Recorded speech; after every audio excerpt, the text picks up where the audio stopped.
I will let you do it because it sounds like you're in the loop a little bit better than Just I a am. little bit better. Very quickly, point of personal privilege, Mr. Chair. We are celebrating, maybe a little bit early, Chris Clark's 30-year anniversary here at Legislative Post Audit. Let's have her. We have a card, and I think if somebody could have Natalie Bright come in, and congratulations.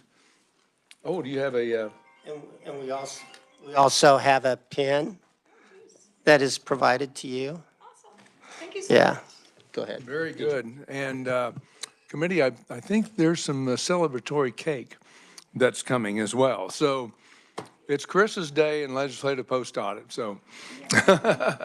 And also committee, thanks to Natalie Bright from Bright Carpenter for lunch today.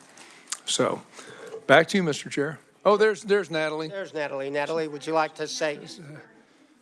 Big round of applause for Natalie Bright for lunch today. Anything you want to say, Natalie? Thank you for everything that you do. We appreciate your hard work and your dedication to the citizens of Kansas. On behalf of Bright Carpenter Consulting, thank you. Thank you very much. And my little spiel is, Chris, I do want to seriously thank you for your work for the state of Kansas. You know, we often forget in the day-to-day policy arena at the Capitol how important our employees are to the successful management of our government here. And, you know, just thank you so much for 30 years of service. My pleasure. Anybody else want to add anything?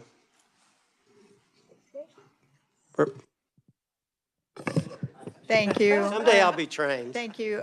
Chris, Kansas is very blessed to have you. We've lost 2, 3 post-audit people recently. Please don't let go. And appreciate all your staff and hard work. Thank you. You want to say anything, Chris? Or have you said enough? Thank you, everyone. And really, I couldn't do any of this without my great staff. Yep, great staff makes great leaders look great. All right, we'll get into the performance audits and evaluations. The first one we have today is the Ford County election. We have 2 parts to that, the ballot reconciliation and the machine testing. And Sam, do you want to lead us through that?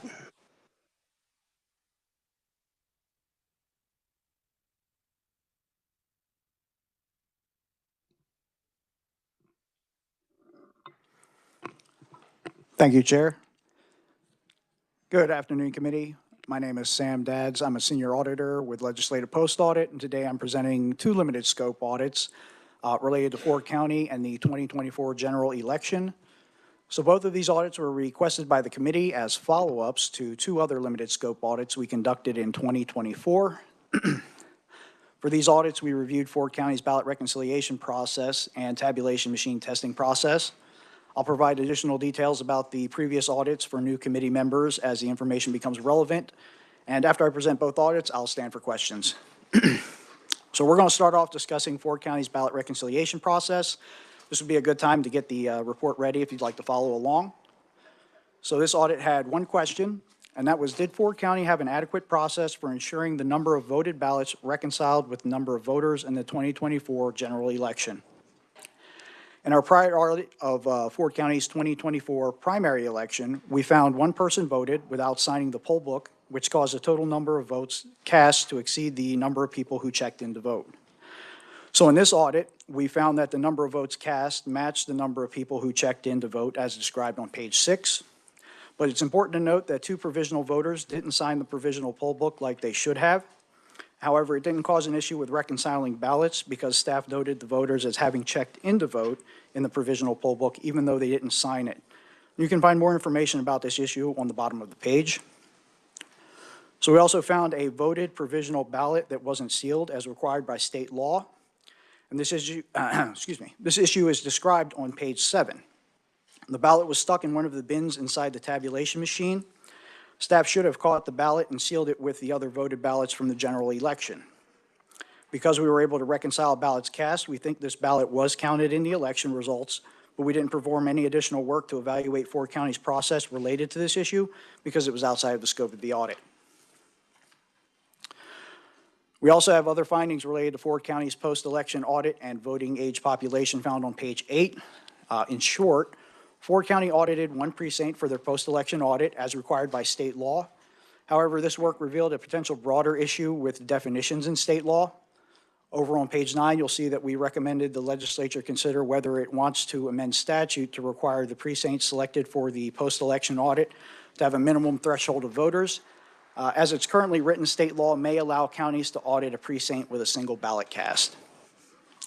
So we're going to switch gears over to our second limited scope audit now of Ford County. It had us review Ford County's process for testing the accuracy of tabulation machines before and after the 2024 general election. So state law requires counties to test their tabulation machines 5 days before an election and then 5 business days after canvass. The test results should be pre-audited for each candidate and measure and include different vote totals for each candidate to reveal programming errors. So for example, candidate A should receive 2 votes, candidate B should receive 1 vote so that the election officer can determine if the tabulation machine incorrectly flipped votes for any of the races.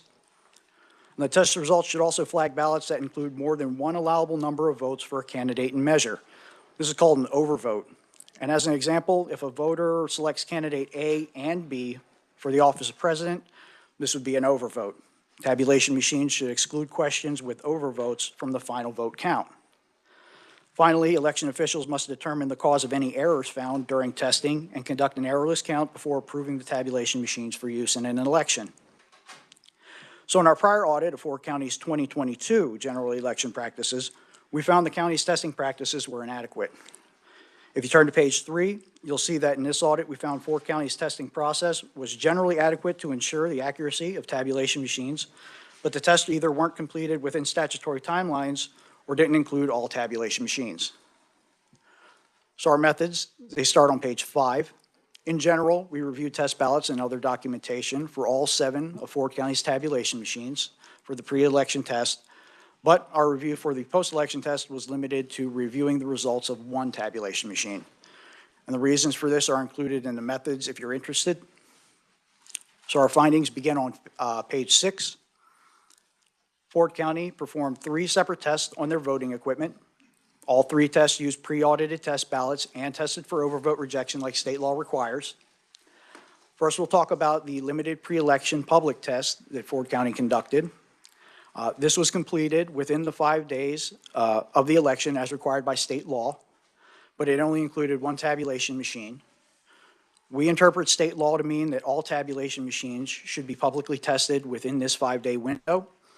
Officials from the Secretary of State's office agreed the county should test all their tabulation machines before being used in an election, but they disagreed that all needed to be included in the public test that's required 5 days before the election. The Ford County clerk also said that the 5-day window isn't enough time to test all their tabulation machines, correct any issues, and then retest the equipment if necessary. The other 2 tests Ford County completed were comprehensive tabulation machine tests before and after the general election. Those tests included all their tabulation machines and met the required elements in state law, except they didn't conduct either test within the statutory timelines.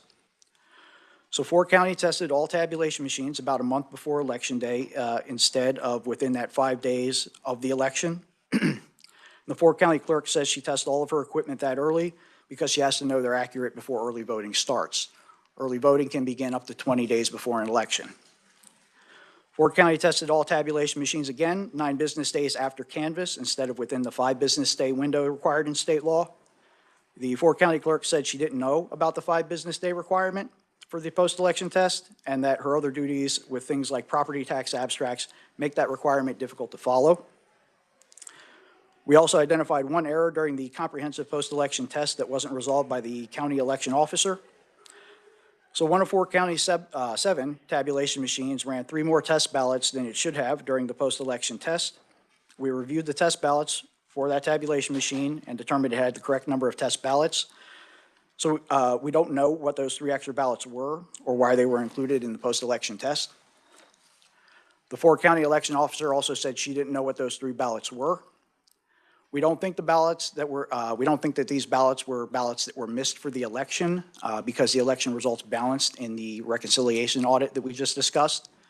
What we think this was an administrative mistake and not an issue with machine accuracy because it involves running more ballots than, rather than inaccurately reading ballots.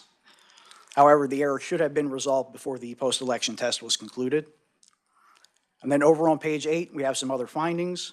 And the main point here is that state election laws related to early voting and tabulation machine testing may need clarification. Well, we've included some specific examples in that section if you're interested. We did have 2 recommendations for the legislature's consideration related to this work. You can find that on page 9. One is related to the timeframe of public election tabulation machine tests, and the other is related to how test ballots should be secured. That concludes my presentation. I'm happy to stand for questions. Do we have any questions? Representative Senator Tyson. Thank you, Mr. Chairman. Thank you for the presentation and the audit. This is concerning. I mean, this is one county and the first time that tabulation machines were looked at. Is that correct? You mean as in-depth as we did? Yes, that's the first time that we've looked at them that in-depthly for the testing process. Yes. Thank you, Mr. Chairman. Senator Petty. So I appreciate the audit, but there were a couple things. So on page 3, you mentioned the last paragraph, a provisional ballot is only counted after the county election office researches the vote and determines they are eligible to vote. Actually, at the canvas is when it's counted. The county commissioners at the canvas, they actually approve the last votes that are counted. Yes, they do. Okay. They're recommended for counting, and then Right. the county I commission. think that might be interpreted a little bit not as it is done. So the clerk or the election commissioner recommends, but the county commission is the ones that actually count the votes. Correct. The point of that section is just to clarify that the county clerk does research that information before making the recommendation whether to count or not count provisional ballots. What did you just say? I'm sorry. Oh, I'm sorry. Is that on? There we go. I just didn't. Oh, I'm sorry. The county clerk does research the information on the provisional voters, and then that's how they make their recommendations, whether or not they think those ballots should be counted or not. Right, But yeah, ultimately, it's up to the final canvassing board. correct. They don't count them, they recommend them. And then the other thing is that I do, when you made the recommendation about changing statute to, when it came to having one precinct be the one, and you said it could be a precinct that's a small size, and it just seems that if we put, I'm just saying, if we put a minimum size in statute, just as you said about Fort County, they had a precinct that had one.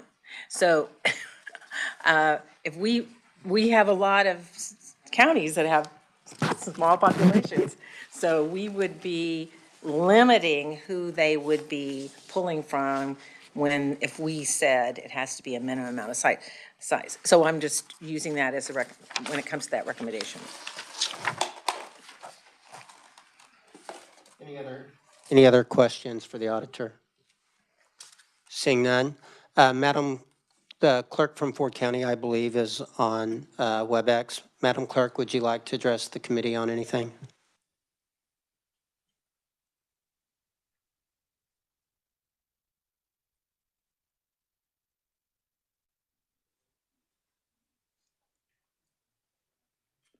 Hear me? I guess so. Yeah, go ahead, Madam Clerk. Okay. Yes, I'm happy to answer any questions. Does anybody have any questions for the clerk? Senator Tyson. Thank you, Mr. Chairman. I'm curious as to why you're not following the law. As far as which law?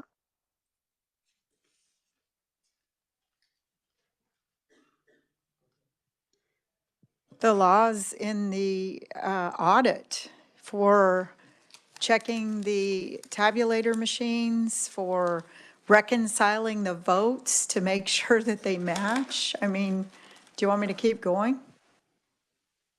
Ma'am, I test all of my equipment. There is no way I can test all of my equipment 5 days before election. I had 2 machines this year in our testing, one tabulator that would not work at all. I had to send that in, and I had a touch screen that I had to send in. When I get those back, they send loaners to me. I have to test those. There would be no way, because it takes usually 2 days for them to get those back to us, depending on when it is. There's no way for me to test 5 days before election and get everything tested. And I have to make sure everything works before we start in-office voting also. Thank you, Mr. Chairman. So you're saying one thing, but your actions show another. And I have concerns because these tabulator machines have to be calibrated. The voting machines have to be calibrated, and you're only testing one tabulator machine, not all of them. I I test, just, you know, you can ma'am, have, I test them all. I cannot test more than one 5 days before election. so are you testing these machines after you move them to the location? Because that was the intent of the law. No, we would not have time to test on election day or when we move them. Thank you, Mr. Chairman. I think she's exposed many holes in our election system, and we need to address them. Thank you. Senator Petty. Thank you. And I would have to disagree with that opinion. I think if anything, this post-audit shows us that the expectation of testing all machines 5 days prior to the election is flawed in itself because of the number. You're in a smaller county than I live in, and it would be physically impossible to do that. I think this audit helped to expose that issue when it comes to the expectation of testing all the machines. And the issue just came up about testing the machines once they're at the site where the elections, where the election voting sites. And how many voting sites do you have in Ford County? I have 5. And how far in advance do you move the machines to those sites? We spend the day before setting up at every site, and it usually takes all day. So the thought that you would then retest the machines, so those machines have all been tested prior to them being moved, correct? Correct, and they are sealed. Thank you. Senator Tyson. Thank you, Mr. Chairman. I understand they may be sealed, but there's calibration issues on there, especially on the voting machines. You maybe not understand the technology, but if they're miscalibrated, you may think that you're voting for one person and it inverts the election. We actually had that happen in Clay County, Kansas years ago. It completely inverted the elections. Thankfully, the clerk caught it, and there were paper backups to handle it. I guess maybe I've studied this issue a little bit more, but this does, I'm not saying it's Ford County's problem, but we have problems with these electronic machines and putting trust and faith in them and not double checking, because there is state statute that's not being followed. So you're saying, oh, I'm okay with somebody not following the statute that we passed. I'm afraid I'm not okay with that. Thank you, Mr. Chairman. And what's the normal way that we handle making sure that the results of these studies are highlighted for the pertinent committees in each of the houses? Can you help me with that, Chris? Sounds like there may be some statute changes or some hearings that need to be conducted to make sure this is good legislation. Yeah, first of all legislators get notification of our report release, and then we reach out to the substantive committees and offer to make a presentation at their committee or if they had questions.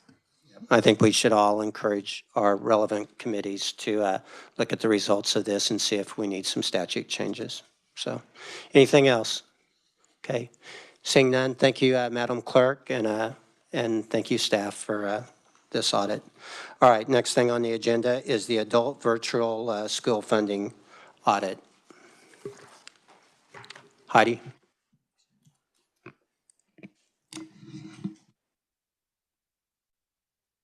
Oh, sorry.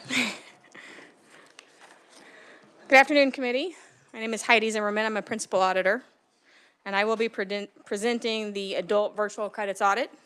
This audit was conducted by Macy Smith, Jonathan Jones, Megan Bishop, and Matt Etzel was the manager. The audit has 2 questions. Both of those questions are on page 2. Question 1 is, did the credits that adult virtual schools submit for funding in the last few years comply with state funding rules? The short answer to that question is that generally the credits the 9 districts submitted to KSD did comply with state funding rules, but there were a few very small exceptions. I'm going to go through a little background first, and then I'll get into the detail of that audit answer. So in school year 2024, 47 school districts offered virtual programs to adults seeking to earn their high school diploma. These programs allow adults to earn high school credits towards their diploma through an online program. Each district that chooses to offer an adult virtual program determines the curriculum and other things about how they will operate. Districts, though, must receive approval from the Kansas Department of Education to operate an adult virtual program. And KSDE requires districts to be approved before receiving adult virtual school funding. The state provides funding to districts that operate an approved adult virtual program. Districts receive $709 per course when the following criteria set in statute are met. So first of all, the student must be at least 20 years of age. The student must be a resident of Kansas. The student must pass the course. And then the district can only receive funding for up to 6 credits per student per year. In the 24 school year, the state provided a total of a little more than $4 million in adult virtual school funding to Kansas school districts. So KSDE requires districts to take a few steps to receive funding for the credits adult virtual students earn. In October of each school year, districts must submit an estimate of the total number of credits they expect adults to earn. And then at the end of the year, usually in early June, districts submit an updated estimate of the number of credits they think adult students will have earned by the end of the school year. Districts also must upload details about the courses adult virtual students complete through the Kansans Can or the KCAN online portal. So to answer question 1, we chose 5 districts to review in the 22 school year and 5 districts in the 23 school year. 1 school district was included in both years, though, so we have a total of 9 school districts. For the purpose of this audit, we considered state funding rules to mean statute and regulations. KSDE, though, does not have any regulations related to adult virtual school funding. As a result, our work evaluates only whether district actions complied with state statute. We found that 99% of the credits the districts submitted appeared to comply with the criteria set in statute.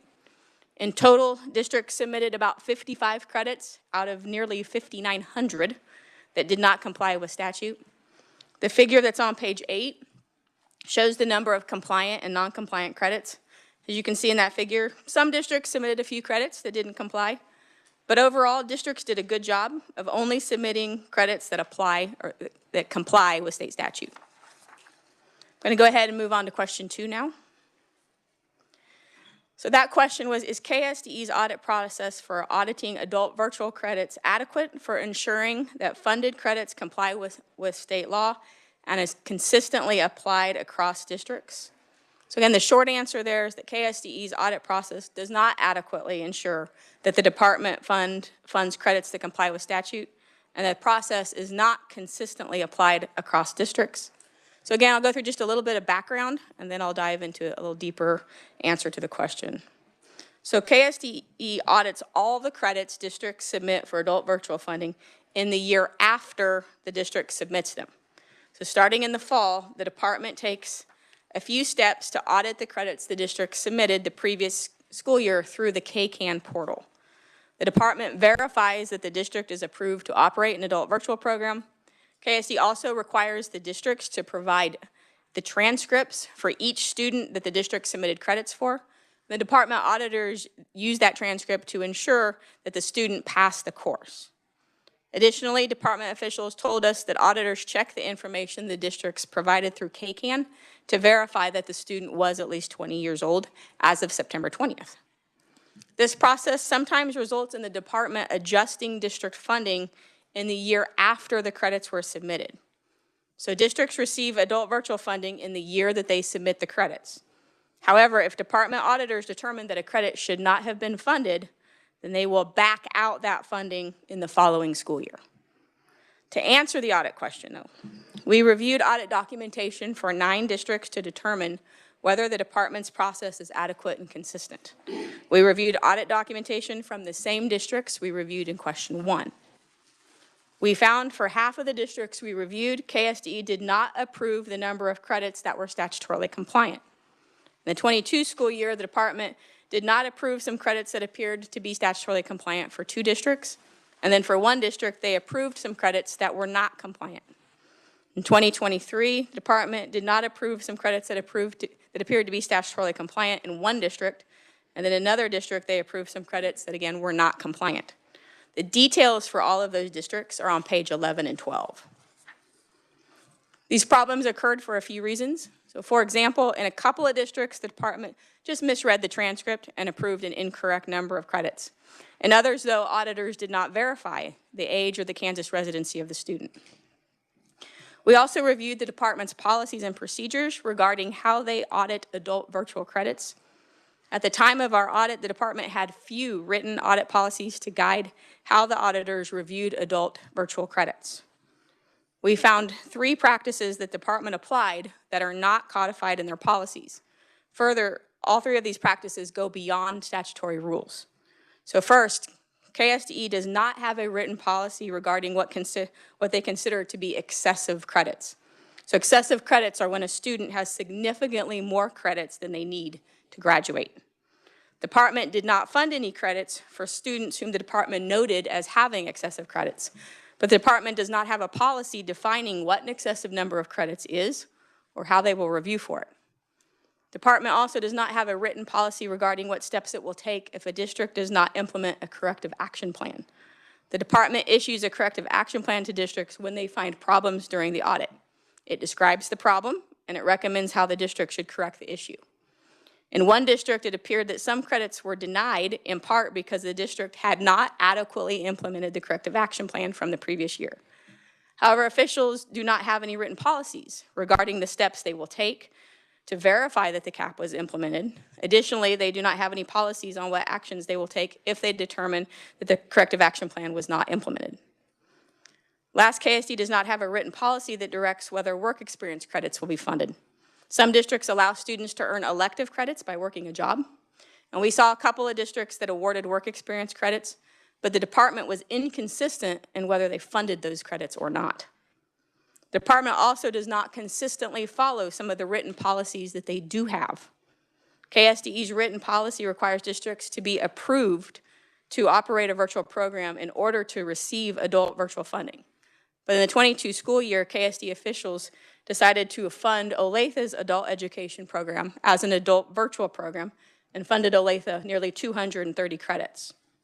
However, the department had not approved the district to operate such a program, and the department did not fully approve the district to operate the program until the 2024 school year. In 2 districts, we found that auditors approved credits for students who were not at least 20. The department has a written policy that directs auditors to confirm the age of students before approving the credit. However, the department's audit documentation does not provide adequate evidence that auditors consistently confirm the age of the students. KSD also did not fund certain credits that its written policy says they will fund. KSD's written policy is to fund credits even if the district did not submit them in KCAN. However, we saw that the department did not pay for some credits in the Central Plains School District because the district did not submit them in KCAN. But according to department policy, this should not prohibit funding. The department also lacks written policies for some important audit best practices. General audit best practices require supervisory review of all audit work. Supervisory review is an important step in ensuring the work is accurate. However, we did not see adequate evidence of review of auditors' work. Further, although the department's job descriptions mention review of audit work, the department lacked written policies and procedures directing audit work to be reviewed and by whom. General audit best practices also emphasize the importance of documenting the work that auditors perform. This helps ensure that the auditors did the expected work and it provides evidence of that work. But the department lacked adequate written policies regarding how auditors should document the work they completed and the decisions they made. Further, we noted that the department's audit documentation was very limited. I'm going to move on to the last section, starts on page 15. This audit was requested because of Central Plains' concerns about the KSD audit results from the 22 school year. For the 22 school year, the Central Plains School District was initially funded for 2,800 credits. KSDE auditors audited those credits starting in the fall of 2022. As a result of the department's audit, auditors denied funding for about 670 credits. According to department officials, the credits were rejected because they were not supported by the student's transcript. However, Central Plains told us that many of the rejected credits were eligible for funding. Central Plains appealed the audit results, and KSDE performed a second review of the transcripts, which restored about 120 credits to the districts. After that second review, about 540 credits were still left unfunded. So in trying to understand the discrepancies between the district and the department, we found that about 15% of the Central Plains 2022 transcripts had problems that made accurate review for KSD auditors difficult. In many cases, the transcript showed credits that were earned in 2021 as having been earned in 2022. Further, the district also had transcript problems in the 21 school year, and KSDE had already instructed the district to fix the errors through a corrective action plan. Ultimately, KSDE auditors lacked confidence in the accuracy of the district's transcripts. Based on our review, we also noted that while some of the district transcripts did have errors, the department's audit approach did not distinguish between accurate and inaccurate credits. So for about 8% of the transcripts, some credits that were earned in the 21 school year were erroneously labeled as having been earned in the 22 school year. Credits are funded in the year that they are earned, so it is important that credits are labeled correctly. But in many cases, only a credit or two on the transcript was mislabeled while the others were accurate. However, KSDE did not pay for any credits for those students. For example, one student transcript showed 5 credits earned in 2022. However, 1.5 credits were recorded in the wrong year. This left 3.5 credits that were correct and statutorily compliant, but the department did not fund those credits. Additionally, the department did not pay for any credits for a student if they had an excessive number of credits on their transcript. Excess credits are credits beyond the number of credits a student needs to graduate. Department auditors appeared to view an excessive number of credits on the transcript as evidence that the transcript was unreliable. However, the decision presented a couple of problems. So first, a student may have earned more than 21 credits, but still needs more credits to graduate because the student has not earned the right credits to graduate. Some districts count credits differently, especially out-of-state districts. So for example, some districts issue multiple credits when a student takes a single year of a course. In Kansas, mostly districts would issue only 1 credit. But this can result in an inflated number of credits on the transcript, even though the student has taken a reasonable number of courses. Based on our review of Central Plains 22 credits, we determined there were about 500 credits that appeared statutorily compliant that the department did not fund. The difference in our results, though, in the departments is largely because we took different approaches. So the department reviewed the transcripts for accuracy. When department auditors found an error, they did not fund any credits for that student. We took a little different approach. We started by evaluating the credits the district submitted for funding. We used transcripts and other documents to verify that the student passed those courses and in which year. We counted the submitted credits that met statutory criteria, even if there were other credits on the transcript that might have been inappropriately labeled. So fundamentally, we agree with the department that some of the district's transcripts were inaccurate. However, we disagree that an error on the transcript invalidated all the credits the district submitted for that student. We did make recommendations, several recommendations, on page 18 and 19. And I'd be happy to stand for any questions. Do we have any questions for Heidi?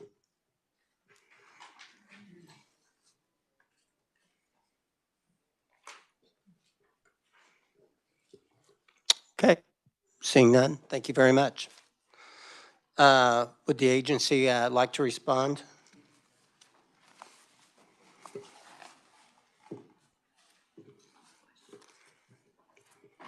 Welcome to the committee. Thank you, Mr. Chair, members of the committee.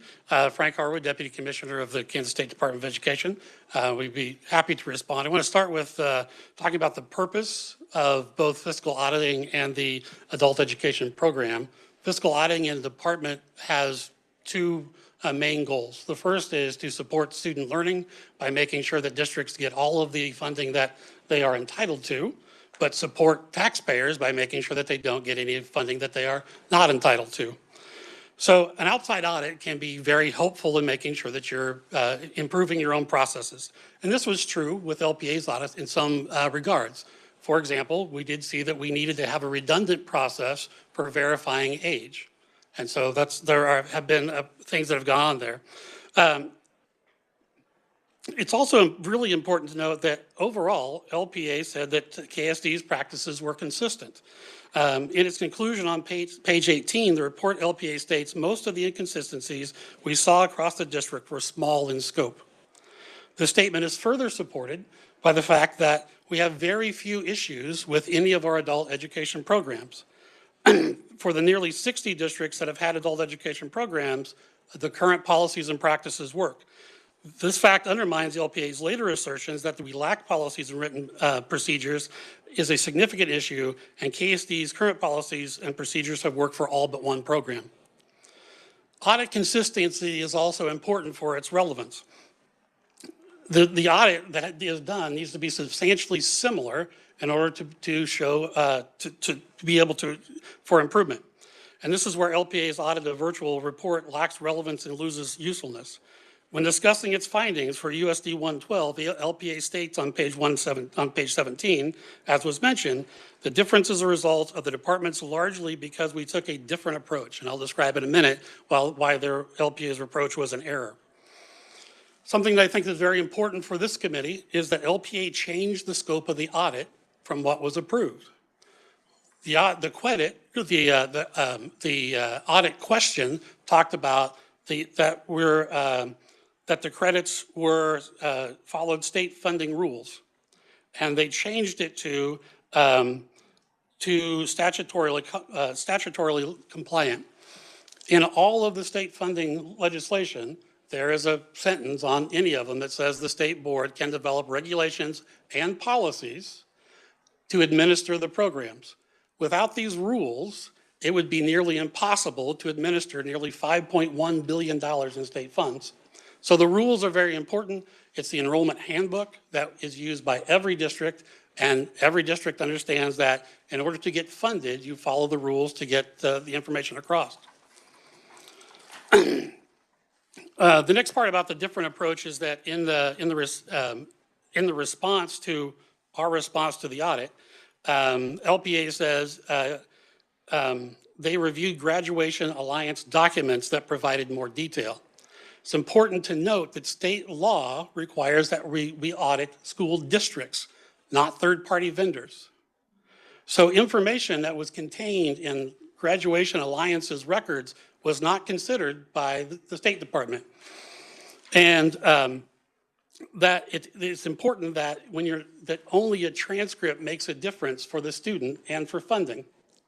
Because without the credits being recorded on the school's official transcript that is approved by the local Board of Education, it doesn't do the student any good. They cannot graduate unless they actually have the credits included there. And the purpose of adult education is to help adults without a high school diploma earn that diploma because it correlates with higher earnings, which help the quality of life of that person and also helps the fiscal health of the state.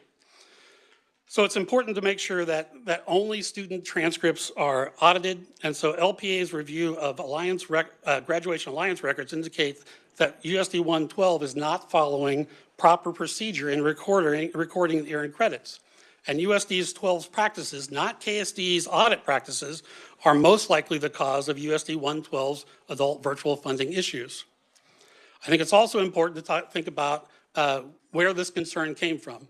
On page 15 of the report, LPA states that Central Plains School District raised concerns with the results of KSD's audit. While it is true that the USD 112 appealed the audit findings of the 21-22 audit, after the appeal, the officials from USD 112 accepted the audit findings. And we have not heard from USD 112 since that time on this issue. Since being named as the deputy commissioner in January last year, I've not talked to USD 112 about this at all. My only conversations have been with Graduation Alliance and their lobbyists, and they asked me within a month of starting to reopen the audit that was already closed. I reviewed the audit and told them that I would not. At that time, I was threatened that we'll have the statute on adult virtual changed and you'll have a legislative post audit. Unsurprisingly, that's what has occurred. One of the things that is a major concern with virtual learning in Kansas is the influence of out-of-state for-profit companies in the process. And with that, I'd be happy to stand for questions. Representative Williams. Thank you, Mr. Chair. Okay, as you know, I'm pretty disappointed with looking at this and going through all the details. So I do have some questions for you. Repeatedly in the audit, it mentions, and your letter also mentions, that you can find the information necessary in the handbook, the enrollment handbook. So I want to ask you, are excessive credits mentioned in the handbook? So no, they are not. Okay, but you don't have to explain. Are the steps for corrective action plan mentioned in the handbook? That's not in the handbook. That is actually in the virtual school plan guide. Okay, are the work experience funded? Is that in the handbook? It's not. It's not in the handbook. Okay, so does the handbook also include how and that these schools must be approved first? So yes, and then that's also in the virtual plan book. And yet that one was included, but you allowed Olathe to be paid a substantial amount of money, and they were not consistent with either the handbook or your rules for virtual schools. So would you like to comment on that? I would be happy to. So this is actually something that we need to work with the legislature on all adult education funding. Olathe was running an adult alternative school, which is funded differently. During the audit, it was discovered that most of those were actually virtual credits. And so we tried to work with Olathe to fund them for what they were doing, and in the process have them switch from an adult alternative program to an adult virtual program. So yes, in that situation, we looked at what was being transition them into that program. Okay, it sounds all very reasonable, but it also sounds very subjective, and that there can be personal bias incorporated in that. Did the handbook require transcripts to override KCAN? So yes, the rules have always been that you have to have a transcript record to verify what gets entered into KCAN.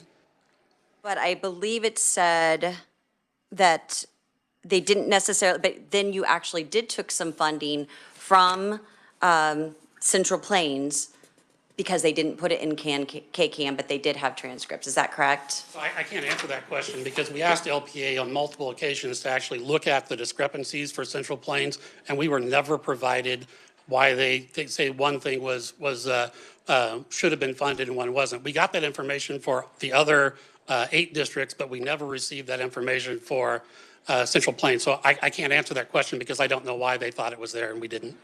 And overall, I think that the state's going to be on the hook for this amount of money that was not paid for them, that the LPA did substantiate that they should have received. I actually just kind of looking at the 2 different ways that audits were done, LPA's version or your version, and it seems like absolutely the LPA version is a superior way. If we need to put something in legislation to make that more clear, I think that would be appropriate.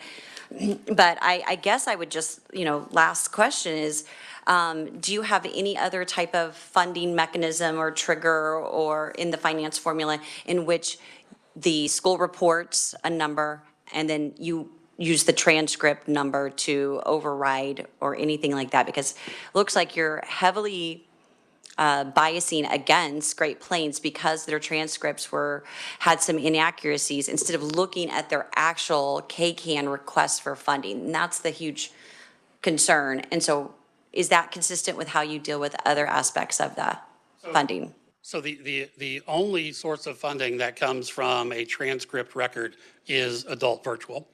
But in every case, everything that's put into KCAN is verified with a transcript record for every school district. If there's not a transcript record that verifies what was in KCAN, then it's not funded.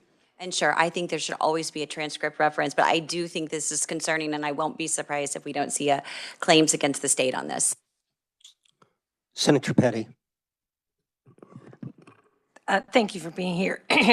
I'm concerned about this because I have to preface my comments by the fact that this is my first time being on post audit, but when I'm seeing a post audit of a process that's doing audits, then it does beg me to think that you have an audit procedure that you've been using, the State Board of Education, for some time, and post-audit is coming in and using a different process. And I appreciate you mentioning about a third-party vendor, because I am concerned if we are using this venue to then undermine public education by using a for-profit third-party vendor to make decisions about how our state departments are doing the process within their purview, and what you're doing. You know, I think you did mention it here when responding to this, that you were going to look or adding one more layer when it comes to verifying age, which means that there's a moving forward. But I would totally agree that the transcript should be the process that's used because that's what everybody's going to be looking for when it comes to someone showing whether they've actually have a degree or not.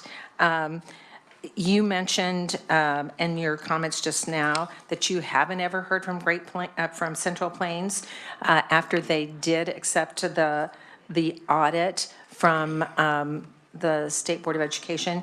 And so I guess my question would be, would there be a way to respond back to them if you haven't heard from them? So after seeing the letter in the final report that says they still have questions, my plan was to reach out. I decided not to do that until after the hearing and the audit report was final, but I will be doing that this week to see what questions they still have. In response to your question a little bit about transcripts, the change in the law that came at the request of Graduation Alliance actually codifies the procedures that we were using and says the law currently says it has to be verified by a transcript. So LPA's, the process that LPA used looking at 21-22 would now not be legal under the current law. Because you have to use a transcript. Have to be verified by a transcript, and that's currently in the statute. Thank you. Representative Tarwater. Thank you, Mr. Chairman. So, the new law makes it different, but when did this happened under the old law, correct?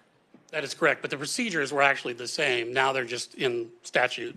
Those procedures were written and provided to districts that had the program. I'm going to take a little bit different approach here. This program was meant to get adults back into being productive. And one particular school district figured out a really good way to do it with a third-party vendor that works well and seems to have a tremendous amount of success. And it is very clear that you're biased against that. My question is, now that this group has done the work for you and looked at all the credits and all the prospects, I mean, all the transcripts, and they found $386,000 in errors on your behalf, what is the plan to get this school district and the vendor reimbursed for their work? So, Representative Tarwater, I don't have a bias against Graduation Alliance. I also say your that, actions speak different than your words do, sir. So I wasn't here for any part of that, so I don't think that my actions have anything. Okay. However, we don't agree that there is the 500 credits that should have been funded because they didn't follow the rules that were in place and were part of what happened. Since, so in 2021, there were problems and Central Plains was put on a corrective action. In 21-22, that did not improve, and therefore they didn't get as many as credits as they put in for because they couldn't verify that they were there. Since that time, they have improved their processes, mostly, I think, between communication between Graduation Alliance and Central Plains to make sure that the credits are accurately recorded on the transcript. So I think since that time, there haven't been significant issues or complaints from either Graduation Alliance or Central Plains. So I think the problem has been fixed. Mr. Chair, I would say that, I don't know, there's 3 of us in here that are on appropriations, and claims against the state is tomorrow, and I would say this makes a pretty good argument that we need to add this to claims against the state, and it needs to come from KDHE's budget. Thank you. Senator Thompson. Thank you. Any third-party vendor is hired by the school district, correct? That is correct. So it wouldn't be just this graduating alliance or whatever, anybody. As long as they comply, that's a local control issue, in other words, if that district wants to do that. So that's correct. I mean, any district can contract with a third party. We have that in a number of different situations. However, the funding our relationship is with the school district, and then anything else would be between the school district and the third-party vendor. That's not a relationship that KSDE or the state board has with that third-party vendor. That's completely local. All right. Representative Williams. Thank you, Mr. Chair, for letting me follow up. I want to come back to something you just said. You said that currently the way that Legislative Post Audit ran their audit would not be allowed under law. Can you clarify? Because all they did was they looked at the district's submitted credits for funding and they verified them with transcripts. No. Are you sure that that's not permitted by state law? Because I was actually part of that legislative writing last year. I don't remember putting in anything in law that would have prohibited that type of review. That's not what they reviewed. They reviewed transcripts and Graduation Alliance records is what is written in the report. And so they used Graduation Alliance records to determine whether or not the class was passed, not whether or not it was on the transcript. Okay, so I'm going to read to you what the LPA audit says. It says, we took a different approach. We started by evaluating the credits that the district submitted for funding. So imagine that's KCAN.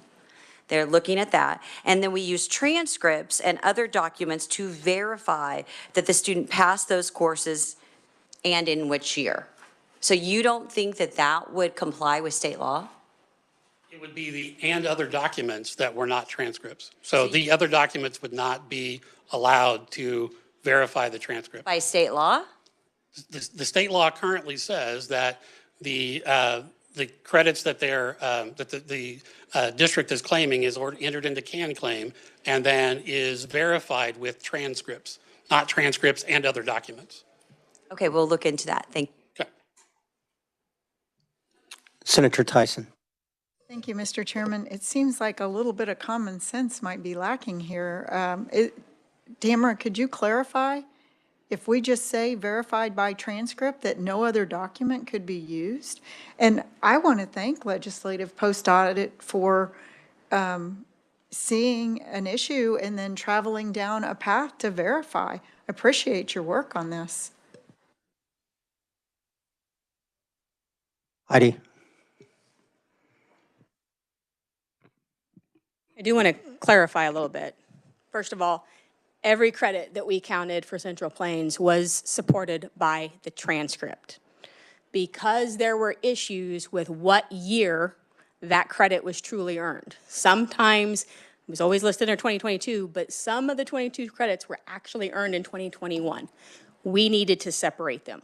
We needed to know if there are 5 credits on this transcript, were they all earned in 2022 or were some of them earned in 2022? The other documents, that's all we use those other documents for, because Graduation Alliance is the vendor. They are providing the service. So Graduation Alliance has the details. Graduation Alliance's documents that says this course was completed in May. This course was completed in July. This course was completed in August. And because of some of the errors on the transcript, knowing exactly what month that credit was earned was critical, so that we only counted the credits that were earned in 2022 and did not count the credits in 2021. That's what we use the other documents for. But every credit that we counted for Central Plains was supported and verified by a transcript from Central Plains. So I want to understand just a little bit, because that's the way I read it a little bit. In your audit, you're saying that there were, was it around 500 credit hours or credits that were on the transcript, and they threw the entire transcript out. Is that the way I'm understanding it? Correct. There were about 20% of the transcripts that were, every credit on the transcript for that student was thrown out and not counted. And did it comply with the 6.5 credit hours maximum per year? The 6 credit per student per year. Yes, we counted that.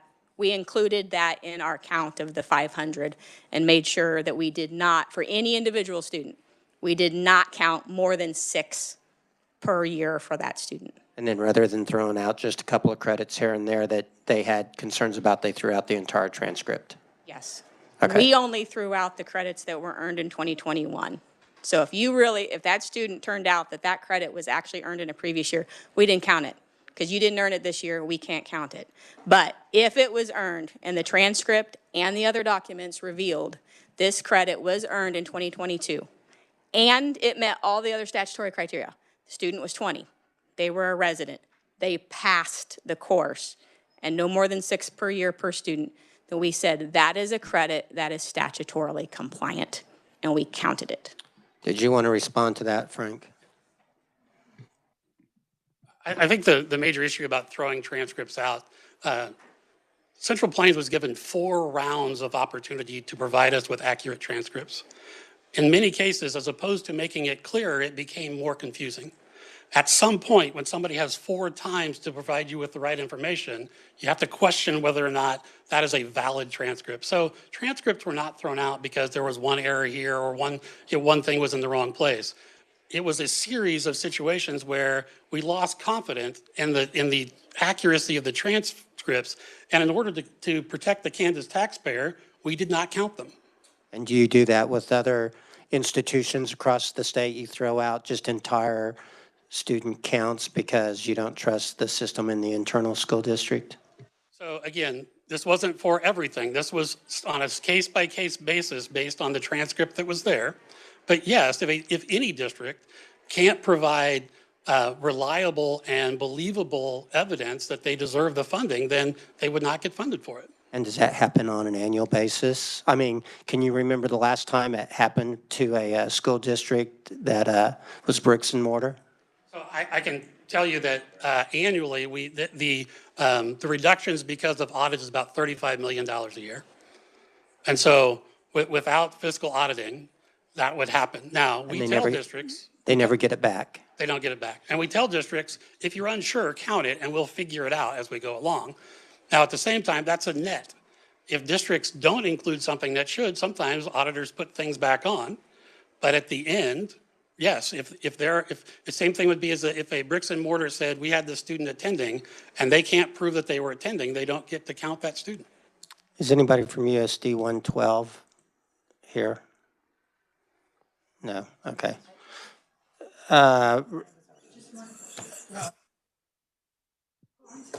Yeah, Representative Petty, or Senator Petty's. Yeah. Well, I'm just letting you know. Anyway, let's keep moving on. We're going to get through all of this. Senate doesn't start for another 20 minutes, or the House. Okay. Our education. Steve, Frank, so one of the things that I heard from post-audit was about verification of 21 to 22. And and using other information to verify whether those were in 22 or 21. And so what you've just shared is that the Central Plains, and I think one of the things as I read through here, because there were 9 districts that were selected, there were no other issues. And if there were very, very small. So you're saying that they already have 4 opportunities to verify with the State Board of Education these credits, and because under those 4 different scenarios, they were not able to do that, and then it seems like with post-audit, then another variable was brought in. Is that what I'm hearing? That's correct. So we would have only looked at USD 112 information. And so the auditor started with that. There were questions, so they worked with the district to try to get additional information. In some cases, for a student, there was as many as 4 different submissions of a transcript. So that was the original audit.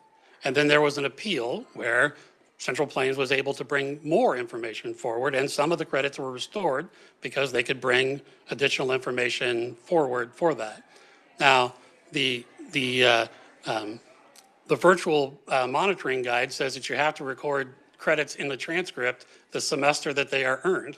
So now we're 3 semester, or at least a semester and a half later, and they're still not on the transcript in a way that can be used. So we would rely on the transcript, and the transcript should say exactly when the credit was earned. Thank you. Senator Tyson. Senator Tarwater. Representative Tarwater. Sorry for the demotion, man. Thanks. All right, so you're telling me. We're going to have to wrap this up. I'm sorry. but On the transcripts we'll that you reviewed, you just said that some, on the transcript itself, it said this credit was earned in 21 and this credit was earned in 22? It should. I mean, so on a transcript, it should say exactly when the credit was earned, all the way back to the freshman year or whenever they started. And it's the responsibility of the school district to take an out-of-state transcript and evaluate it to see what is the graduation plan needed for that student. So those credits should have been recorded on their transcript in a way that made sense for how they were going to move towards graduation. So rather than throw out the few classes or credits that were earned in the wrong year, you threw out the entire transcript. If the transcript was after several times, if the transcript was deemed to be unreliable and we could not believe it, then yes, the entire transcript would be thrown out. So what would cause you to not believe it? Is because they put the proper year on there, but they should have just struck through that? Were they moving classes from one year to the other, or were they consistent? I believe, I was not there for that at the time, so we look at it. Again, if legislative post-audit wants to give us how they determined that credits should have been awarded differently than we did, we asked to look at that, and we were not given that opportunity. Thank you, Mr. Chairman. Senator Tyson. Thank you, Mr. Chairman. I appreciate it. You just said out-of-state students? So, yeah, if a student comes from out of state with a transcript, so as post-audit talked about, in Kansas, typically, we use a Carnegie unit, so a course the entire year is 1 credit. Other states, well, you can get 4 credits during the year, those kinds of things. But it's the school district should look at that transcript and translate it into how they would award those credits towards graduation in their district. Okay, so how many employees do you have looking? I heard this weekend you have 270 employees in the Department of Education. How many do you have looking at these audits? So we have 19 auditors for the entire state for all 286 districts. 19, and there were 2 legislative post-audit people, is that correct? 2 or 3? 4. 3. 3. There were 3 working on it. Heidi, I appreciate that. I don't understand how 3 legislative post-audits in a shorter amount of time can come up with the results that they did, and yours completely contradict, and we're just threw the items out. So because the audits aren't even similar, they looked at one small part of all of what we audit. So we would have 1 auditor in the district we had 1 person there at that time. So that's total. And so if we tried to audit with the same manpower that legislative post-audit had, we'd probably have to have about 5 times more auditors. So, well, that even bothers me worse, Mr. Chairman. I don't think this speaks highly for the department. Thank you, Mr. Chairman. All right, I'm sorry, everybody, we're going to have to wrap this thing up so we can get to our next committees. With that, we will move on to the consent calendar. Let's go ahead and if we got conversations, let's do them afterwards. Consent calendar items. Thank you, Mr. Chair and committee members. This will be a quick one. So if you turn to tab A in your notebook, you'll see the consent calendar for today. Everybody, let's pay attention to the things before the committee. Let's have our conversations afterwards. Go ahead, Kristen. So there are a few different items on today's consent calendar. So one of those is approving the minutes, the draft minutes from your last meeting, which was February 17th. You'll see those included as attachment A in tab A. And then the other thing is accepting the performance audits that were presented today. So that includes both of the Ford County election security related limited scope audits and also the adult virtual school funding audit. All right, would any of the members like to abstain from the approval of the minutes because they weren't here? Okay, seeing none. Is there a motion to object to any of the consent calendar items?